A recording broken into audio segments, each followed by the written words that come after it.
लाल दुपट्टा वाली तोर नाम बदनाम, गाँव भर में गूंजे तोर काम बदनाम।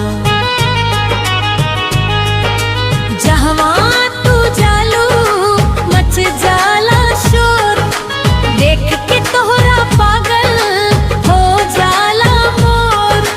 लाल दुपट्टा वाली तोर नाम बदनाम, दिलवा में बसल बाड़ू ये बारमा।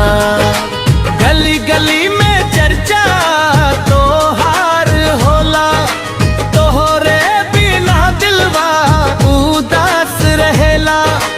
अखियाँ के काजर मुस्की निराली, देख के तोहरा धड़के दिल खाली। रूपवा तोहर लागे बिजली के तीर, तोहरे पीछे घूमे सारा शहर गिरे।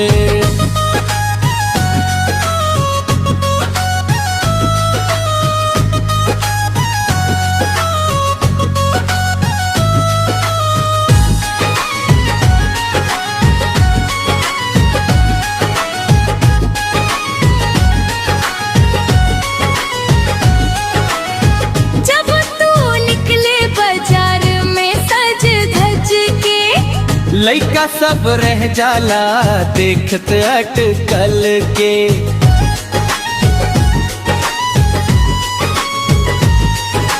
लाल चुनरिया उड़े हवा के संग, दिलवा में उठेला प्यार के रंग। तोहरे अदाएं सबके घायल करे, नाम तुहारे सुन के दिल मचल करे। तोर बातन में बाजा दू भरी, सुन के हो जाला रात भी प्यारी। चाल तुहारी लागे नागिन जैसन, दिलवा के चुरा ले जैसे सावन। हम तो चाही बस तोहरा साथ, बाकी दुनिया जाए चाहे जहां। लाल दुपट्टा वाली सुन ले पुकार, तोहरा खातिर दिल बा बेकरार।